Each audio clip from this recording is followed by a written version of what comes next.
Hello all, my name is Jack Trego, and today I'll be talking about my research in governance in Europe, the challenges of multi-level governance in the European Union, and the process and phenomenon of European integration.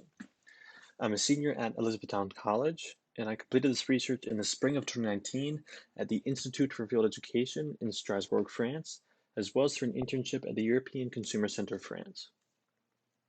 So to begin with a bit of background, the EU was formed in 1951, and its central goal since then has been integration on the European continent via economic, political, and now even social and cultural ties. In the beginning, this integration played out mainly at the national level in relations between states, for instance, in an economic deal, but now this integration has actually descended to the regional level, for instance, at those cross-border regions like at the France-Germany border. To define governance, this is simply the act or manner of governing. And in the EU currently, there's four levels of it. So there's the EU level, or the supranational level. Below that, there's the national level of each member state. And then below those are the regional and the local levels. So this system of governance is very complex in that there's often some overlap or even contradiction between the powers and competencies at all four levels. This can then lead to confusion and misunderstanding on the part of European people, which can then fuel Euroscepticism, which is a vital threat to the EU and its very existence.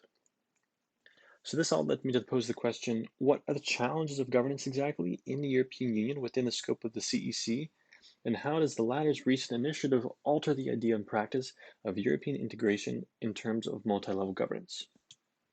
So I chose to answer this question through the lens of my internship location at the CEC. So to explain a little bit, they are half funded by the European Commission and half funded by the French government. And they are a center among one in each EU member state, so 27 total, uh, that has the goal of protecting consumer rights in the EU at all four of the levels I listed. And in this way, they occupy quite a dynamic but also very precarious position in the middle of this entire system of governance. And the main difficulties stem from this position. The main difficulty is justifiably to respond to problems at all four levels. And then beyond that, they have a lack of resources, time, and employees. They are limited in their abilities despite their vast experience and information. And as well, they have a bit of an unstable legal structure. So they're actually housed in what's called an association.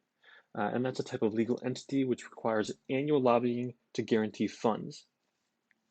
So an example of their limited powers and this overlap is that the CEC can help a consumer in a case against a business, but they are not able to place sanctions or investigate that business. Only the French government can. So switching gears, talking about European integration, as a process, there's mainly two big types. Firstly is the normative integration, and that's top-down, in which institutions at the top dictate the norms and rules and project that down to the bottom. And that really characterized the EU in the beginning, and even still nowadays. The opposite of that is institutional integration, which is bottom-up, and that's characterizing more of the EU in modern times, in which institutions on the ground can define from their own situations and experiences what integration is, and then project the definition back up to the EU. So as a result of this, there's this phenomenon occurring in which there's much more autonomy on the ground, in which European people, political bodies, and organizations are able to define what European integration means to them directly from their own experiences and circumstances. And this is best exemplified by the new legal status sought by the CEC. So like I mentioned, their current legal status is that they're housed in an association, which is a bit unstable and they're limited in their powers. What they want to become is a European grouping of territorial cooperation. And they announced this project in the spring of 2019, actually, when I was there. And an EGTC is a EU-created legal entity designed to facilitate and promote cross-border, transnational, and interregional cooperation. And this would very quickly alleviate many of the current problems that I just listed. So talking about integration, the CEC General Director in this quote really best exemplifies what her wish is, what her thinking is. She states, quote, "This would allow for true cross-border governance grounded in the European regulation and directly applicable to member states." So in this quote, you can really see that bottom-up, that institutional integration being expressed.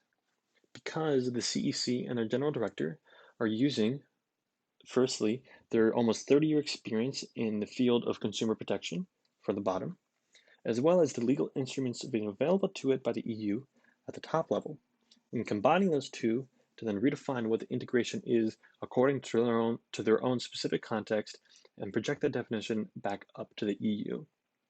And then in this quote, you can also really see that desire for cross-border integration and a better governance there. So to conclude, the CEC's example provides an example of a possible future route for European integration by showing that autonomous bottom-up integration is very much possible in this modern world. And then the benefits are very clear from this integration, in that firstly, it would provide the European people and organizations with a much greater sense of ownership of the EU and a greater attachment to it. And this closer involvement would then dispel that confusion and that misunderstanding of the EU that fuels Euroscepticism, finally reinforcing the EU from bottom and top and closing it together tightly to reinforce that European community. Thank you very much for listening to my talk about governance in Europe, the challenges of multi-level governance in the European Union, and the process and phenomenon of European integration.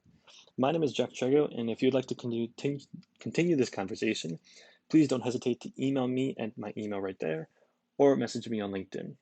Thank you very much for listening.